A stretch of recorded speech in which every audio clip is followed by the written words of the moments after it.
राजस्थान में अजमेर का Sophia girls school देश में लड़कियों के सबसे नामी स्कूलों में एक। सोफिया गर्ल्स स्कूल में बड़े बड़े रसूखदार लोगों की बेटियां पढ़ने आती थीं।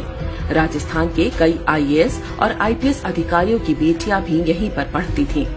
शहर में रहने वाले एक लड़के ने स्कूल की 9वीं क्लास की एक छात्रा से दोस्ती कर ली। छुट्टी के बाद वो छात्रा लड़के के साथ घूमने फिरने जाने लगी। लड़के ने छात्रा की अश्लील फोटो खींच ली। इसके बाद जो कुछ हुआ वो देश में अपराध के इतिहास में एक काले अध्याय की तरह दर्ज है, लेकिन आज भी भारत में इसके बारे में बहुत कम लोगों को पता है। ये घटना है वर्ष 1992 की और इसे अजमेर सेक्स स्कैंडल के नाम से जाना जाता है। सोफिया कॉलेज की 9वीं क्लास की छात्रा से दोस्ती करने वाले युवक का नाम था फारूक चिश्ती। उसका परिवार अजमेर के ख्वाजा मोइनुद्दीन चिश्ती की दरगाह पर खादिम का काम करता था। फारूक चिश्ती अजमेर युवा कांग्रेस का अध्यक्ष भी था। छात्रा को प्रेम जाल में फंसाने के बाद फारूक चिश्ती ने उसकी अश्लील तस्वीरें लेनी और फिर ब्लैकमेल करना शुरू कर दिया। पहले छात्रा का यौन शोषण होता रहा, फिर उससे कॉलेज की दूसरी सहेलियों को लाने को कहा गया। एक के बाद एक लड़कियां इस जाल में फंसती गईं और इज्जत बचाने के लिए वो अपने साथ दूसरी लड़कियों को भी लाती गईं। कुछ से तो उनकी भाभी और बहनों को लाने को भी कहा गया था। पहले एक लड़की, फिर दूसरी और फिर तीसरी। बहुत जल्द ही इस गिरोह के जाल में लगभग 200 से अधिक हिंदू लड़कियां फंस चुकी थीं। अपुष्ट दावों के अनुसार लगभग 250 लड़कियां गिरोह के जाल में फंस चुकी थीं। ये लड़कियां किसी गरीब या मध्यम वर्गीय परिवारों की नहीं, बल्कि अजमेर के सबसे रईस परिवारों की थीं। यह सब कुछ होता रहा और किसी लड़की के घर वालों को भनक तक नहीं लगी। यह मात्र संयोग नहीं था कि सिर्फ हिंदू लड़कियों को ही निशाना बनाया गया, मुस्लिम लड़कियों को छुआ तक नहीं गया। जिन लड़कियों से बलात्कार हुआ उनमें से अधिकांश 10वीं और 12वीं क्लास में पढ़ती थीं। मास्टरमाइंड फारूक चिश्ती अकेला नहीं था, उसके साथ अजमेर शरीफ दरगाह से जुड़ा एक पूरा गिरोह सक्रिय था। उसके मुख्य सहयोगी थे नफीस चिश्ती और अनवर चिश्ती। ये दोनों भी युवा कांग्रेस के नेता थे। बहुत संगठित ढंग से उनका गिरोह अपना काम करता रहा। मजहबी और कांग्रेसी संरक्षण मिला हुआ था, इसलिए डरने की वैसे भी कोई बात नहीं थी। अजमेर के ही एक फार्म हाउस पर यह काम बड़े आराम के साथ चलता रहा। लड़कियों को लेने गाड़ी जाती थी और बाद में उन्हें घर तक भी गाड़ी से छोड़ा जाता था। बलात्कार के समय उनकी फोटो खींच ली जाती थी ताकि वो किसी के आगे मुंह खोलने की हिम्मत ना करें। उस जमाने में आज की तरह डिजिटल कैमरे नहीं होते थे।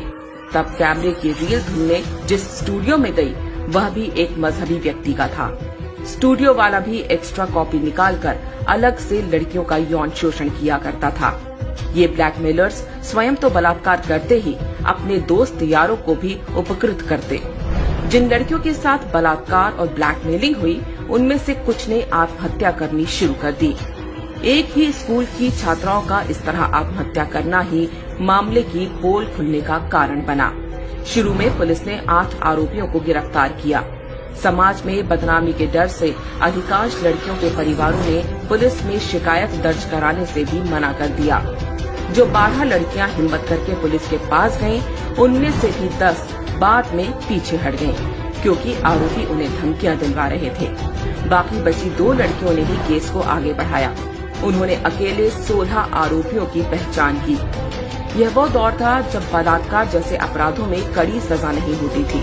घटना के 6 वर्ष बाद जिला न्यायालय ने 8 आरोपियों को उम्र कैद की सजा सुनाई, लेकिन मुख्य आरोपी फारूक चिश्ती ने खुद को मानसिक रोगी घोषित करवा लिया, जिससे उसके मुकदमे की सुनवाई लटक गई। जिन आरोपियों को उम्र कैद हुई थी उनकी भी सजा को 10 साल की जेल में बदल दिया गया।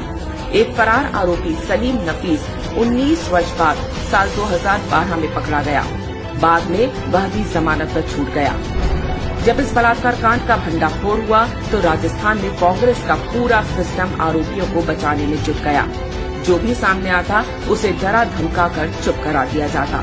कहा गया कि आरोपियों पर कार्रवाई हुई तो सांप्रदायिक माहौल खराब हो जाएगा। बलात्कारी एक मजहब विशेष के थे, इसलिए मोमबत्ती गैंग भी तब लड़कियों के बजाय बलात्कारियों के समर्थन में खड़ा हो गया था। सबका प्रयास यही था कि देश के लोगों को अजमेर की ख्वाजा मोइनुद्दीन चिश्ती की दरगाह की आड़ में हुए इस घिनौने और बर्बर कांड की कानों कान खबर न लगने पाए। उन्हें चिंता थी कि इससे दरगाह पर आने वाले हिंदुओं की संख्या कम हो सकती है। वास्तव में अजमेर गैंगरेप कांड की शुरुआत लव जिहाद से हुई थी। पूरी तरह से धार्मिक पहचान के आधार पर हिंदू लड़कियों को जाल में फंसाया गया। हिंदू आश्रमों और साधु संतों पर बेहूदी फिल्में बनाने वाले जिहादी बॉलीवुड ने भी कभी अजमेर के खादिमों के हाथों हुए इस बलात्कार कांड पर कोई फिल्म नहीं बनाई। अजमेर में मत्था टेकने के लिए जाने वाले हिंदू ना तो दरगाह के इतिहास के बारे में जानते हैं और न यहाँ के खादिमों के हाथों हुए देश के सबसे बड़े बलात्कार कांड के बारे में। उनको ये भी आभास नहीं होता कि ये मात्र किसी सूफी की दरगाह नहीं, बल्कि यहाँ ना जाने कितनी अबोध हिंदू लड़कियों की चीख भी दफन है।